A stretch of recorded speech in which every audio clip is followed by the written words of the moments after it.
What's happening? What's happening? What's happening? It's your boy Big Cal coming in with another episode of TMP, man. And yes, sir, man. We got a couple stories to tell this morning. Give our insight, give our opinion on it, give our own 2 cents on these situations. First is a sad story, I believe out of Florida, if I'm not. Could be yes, out of Florida. 15-year-old accused of killing Oak Ridge High School classmate charged as an adult. Sad situation all around, man. 15-year-old boy. It was apparently over a bump. They bumped into each other in class. Uh, yeah, man. Senseless, stupid violence continues to perpetuate and permeate through our society right now, man. So we got to figure out what are we doing as a society to enable or to be complicit in in the indoctrination of violence onto these children, man. They're being sold a story daily of this NBA young boy want to be gangster. BS, man. It's all over. It's all over the place, man. It's rampant. It's rampant, man. So these kids, as I said before, they have no de-escalation skills. I made a post about that yesterday, and it's our fault. It's everyone's fault. It's yours, mine. Everyone who stands complicit, everybody who continues to support these ignorant ass rap lyrics, these ignorant ass entertainers that just perpetuate the same violence over and over in their messaging, in their music, and in the video culture. So yes, man, we gotta stand tall and be on it. Gotta be aware of these things.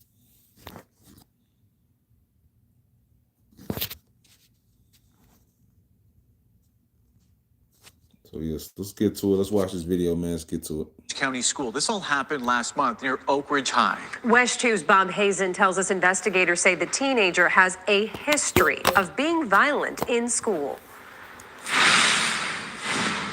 That 15-year-old was supposed to be here in court today for a hearing. That got pushed back, but we did learn that authorities say he's been in trouble more than a dozen times for fights in school. This is 15-year-old Ja'Cory Redding, who's now charged as an adult with manslaughter. The shooting happened October 9th at a park near Oak Ridge. Man, what a life to live, man. 15 years old, tried as an adult. Potentially your life could be over. Continuously fighting in school, over 15 fights in school. Just seems like a problem child or a problem individual to have to deal with, man. Sad situation that this kid is still even allowed to continue to go and be educated, because obviously his mental capacity and his mental ability were not up to par with being able to, have those rights as being a citizen, a student. He should have been expelled, expelled from the school, man. It should have been already done with. It makes no sense to me that a kid with such a violent past should be allowed to be in here with other students, man. That's just my opinion. As you see, man, I got the picture of the victim, the dark-skinned individual, the little young boy. Just sad, man. That's all you can say. Makes you wonder how these kids were raised. Who's their parents? Who's his mother? Who's his father? Man, what's going on at home? All these questions come up when situations like this happen. Like, who was raising this child, man? Who's giving him? Who is he seeing every day? Who is he going home? Who's cooking him meals? What is he seeing when he gets home? What kind of discipline and schedule does he have once he get out of school? Is this only meal that he's getting at school? These are the questions that you got to ask. Investigators say it all started during school.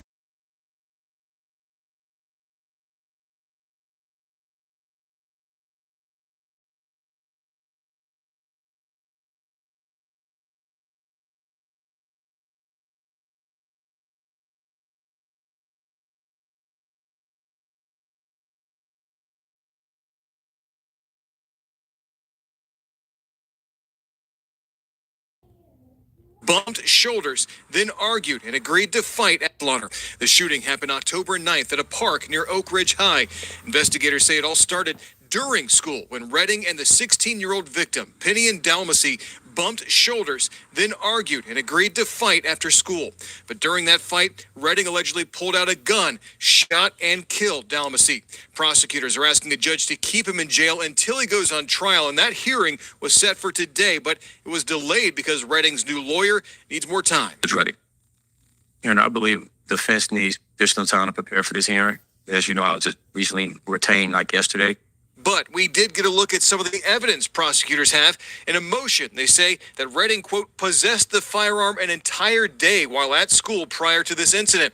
They also said detectives looked through his cell phone and found a text thread where Redding said in slang words that he was going to let someone think they were going to fight and then, quote, pop them.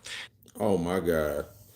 Man, yeah, man, we live in a pussified ass generation, bro. This is so this is murder one. He already premeditated, man. The text messages basically allude to and reveal the actual motivation and the actual going ons of what happened, man. So what's transpired?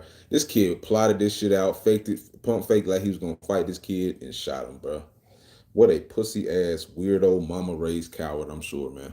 I'm telling you, bro. And then it's just hard. It's just hard to deal with shit like this on a day to day. When you see stuff like this transpiring in our communities, it's like, what do we do to root it out? You know, like what's going on? What is the deeper issue?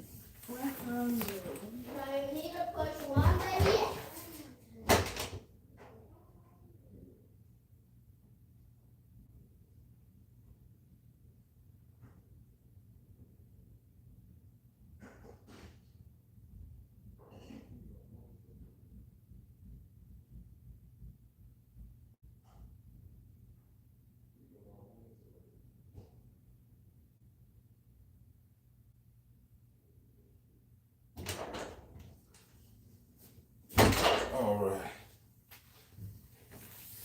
Get them kids fed, man.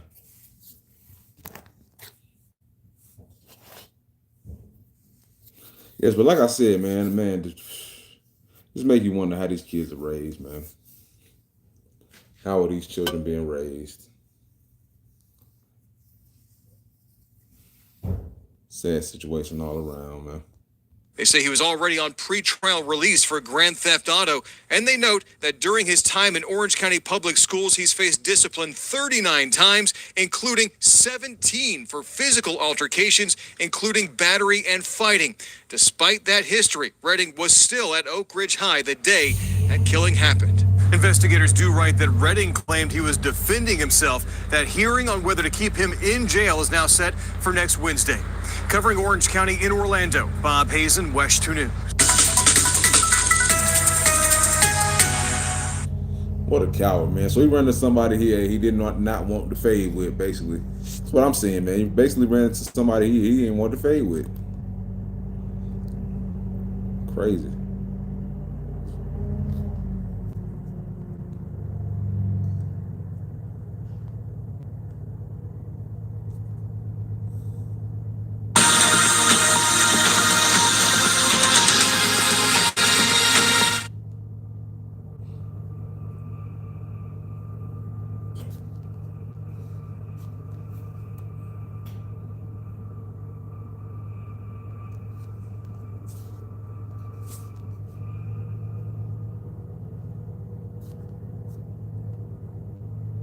Michael Babcock with TMZ. Michael, can you hear us now? Hey, Lauren, I got you. Hey, great. Can you hear me okay? Yes, we can hear you. You guys are one of the first ones to, Michael Babcock with TMZ. Michael, can you hear us now? Hey, Lauren, I got you. Hey, great. Can you hear me okay? Yes, we can hear you. You guys are one of the first ones to share this scanner traffic about what was going on. And I think we're all still just trying to piece together exactly what happened. I know we've got crews out and about working to gather information. What have you guys discovered? If you can just tell us what you know and how this has played out. Yeah, it's just a horribly sad story, obviously. Around 10:40 p.m., 10:39 to be exact, Lauren, Frisco police got a phone call from the Texas Department of Public Safety, essentially asking for help, requesting help with a pursuit that was going on that had entered Frisco. Police momentarily, for a few minutes, lost track of this vehicle that they were trying to pursue. It's not exactly clear why the initial stop was enacted. There are some reports that it was because there was a traffic violation. Anyway, this car that we now obviously believe to be Marshawn Neeland was in the pursuit, gets away for a few minutes. Cops ultimately find the car a few minutes later, but the vehicle is empty. It had been involved in a crash on the Dallas Parkway. Police then set up a perimeter, and they are trying to find the driver of the car again, who we ultimately ultimately find out was Marshawn Nealon. They used drones, they used canines, and ultimately, after 2 hours, using a drone that has some sort of heat-seeking technology where they could find the warmth of a body, they located Nealon deceased in a portable toilet, and it appears it was from a self-inflicted gunshot wound. What the fuck kind of shit is going on in this world, dude? Like, I don't know, man. We live in a crazy world, though, man. Today's society today, like, what I don't even know what could have been going through this young man's head to even make him want to run from the police and then just to have a tragic demise in a porta john. It's like, what kind of life is that, dude? Like, you know what I'm saying? You had the highest of highs. You know, you made it to the NFL. You're making buku money, resources, and things of that nature. And just to unalive yourself in this nature just seems horrible and demented and sad and tragic and stupid. All the above, man. But yeah, you got to learn from this situation. I don't know if it's the football, the CTE, the brain damage, I don't know, the pressure of being in the spotlight and being on the front lines and things of this nature. The pain. Who knows, man? Who knows what a lot of these guys go through, man? But you see way too many players crashing out mentally nowadays. Suicide, alcoholism, drug abuse, overdose, too much. Car crashes. Speed chases, high speed chases, and then gun violence ending their lives. This is all too much like the Lacey story, the receiver. I forgot his first name, Kevin Lacey or whatever his fucking name is. It's all too familiar, man, and just the situations transpiring is all too often, and it's the same old story. And a lot of times we just, I don't know, confused, and we just as confused as anybody else to see what's the motive. What's the motive to even run as opposed to just facing it? If you got a DUI, you get a DUI. If you're driving while impaired, that's just, you deal with that like you got to deal with that as a man. But to try to elude police, crash, and then take your life, just tragic and pointless. I feel for this guy's family. Shout out to the Cowboys organization. Shout out to the world, man. Shout out to this young man's family. Man, we got to see stuff like this optically, and it just looks fucking crazy. It makes the movies, the movie of him and all this stuff. It just makes it all too real sometimes when you think about it. All the crazy shit that goes in the back scenes of these, making it to these levels. Sports greatness. Just a lot of politics and bullshit behind the scenes that you see a lot of times. Just never know what the hell be going on through these kids, young men's minds, man. But yeah, man, CMP, man, we just gotta give our insight on it, man, report it, and that's what we do, man. True Masculinity Podcast, man. But I feel there's got to be some type of correlation mentally with this football nowadays, man. I don't know what's going on when people can play with bubble wraps on their heads and they're not even practicing, and it's not a lot of hits. Like I guess the toughness bar gets lowered and lowered. I don't know what's going on mentally, man. But they're doing things to make the game safer, and it seems like we're still having these issues with these athletes going wild, going crazy, man. TMP, man. But we out of here, man. We out of here 5,000, man. Let me know what you think. Hit the link in the description box, man. Show some love, man. Subscribe.